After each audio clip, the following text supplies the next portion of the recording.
enforcement with AK-47s because you haven't got any. We have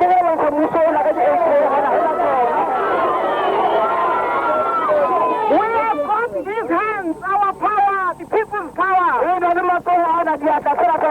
We are going to dismantle apartheid. We are not prepared for any so-called reforms to apartheid. You cannot reform a sin. Apartheid is a criminal act against mankind.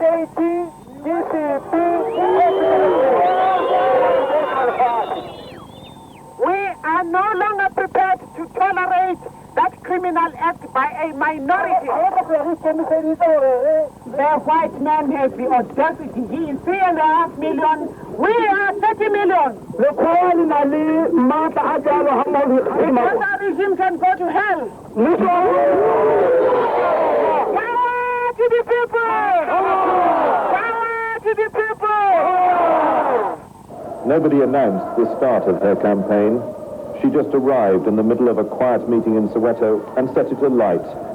Her first political speech here in nearly 15 years. I am back with you where I belong.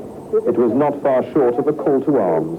This is now the right time to take your country. We shall use the same language the boys are using against us.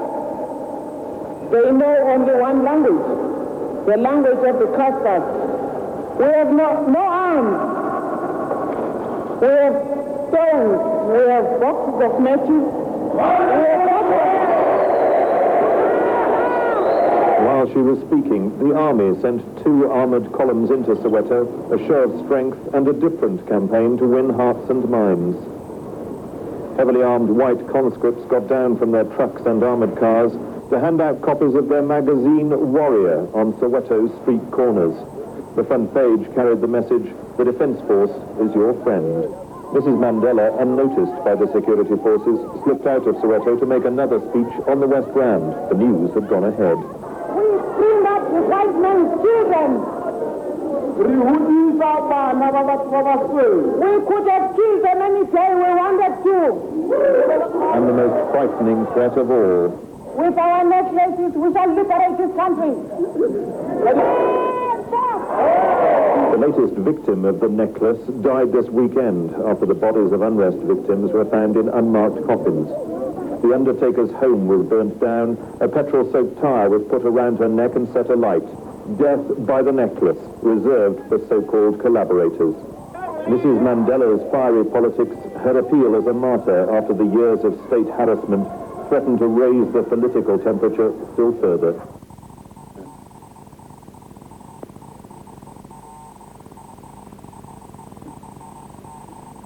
At a time when it is not possible to have rallies, etc. How do you interpret all this? The 31st year anniversary of the Freedom Charter it comes about at a time when our country's political situation is as grim as it is. However, we have one aspect of our struggle which is hopeful for all the peoples of our land. We have one unifying factor. Though we may differ slightly with other people who belong to other schools of ideology, we have one unifying factor. We thirst for freedom. From that day when the Freedom Charter was drawn in Cape Town 31 years ago, the people of this country knew it was the country's future constitution. We have no doubt whatsoever that we are going to attain those aspirations. We know that the violence of today, the acts of terrorism perpetrated by the racist minority fascist Pretoria regime are acts of the last kicks of a dying horse, and that we are going to take over this country. And the Freedom Charter, which was drawn in that memorable square, the Freedom Square of the people of this country, that's the future constitution of our land. A constitution which is most democratic, a constitution that embodies the aspirations of each and every one of those who thirst for freedom, a constitution that accepts the reality of our situation, that this country belongs to all who live in it. This country belongs to all who have made it what it is. This country's future government is that of the African National Congress and nothing else. What are the key components of the Freedom Charter, Mrs. Mandela? The key components of the Freedom Charter are comprised in those clauses which embody the most democratic sentiments that are respected throughout the world as representative of the people's aspirations. This country belongs to all who live in it. There shall be basic freedoms. There shall be education for all. The doors of freedom, the democratic doors of freedom shall be open to all. The wealth of our country, which is enough to cater for all its inhabitants, shall be distributed evenly amongst all. Housing shall be available to all. It is those rights which are basic to any democratic society.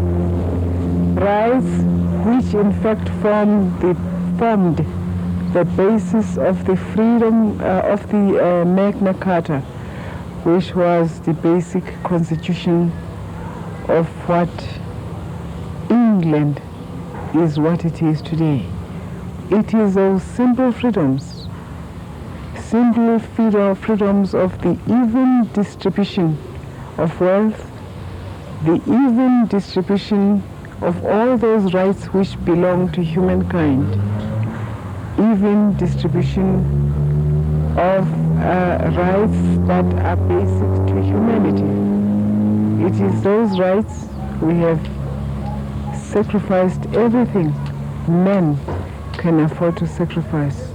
It is those rights we have been fighting for.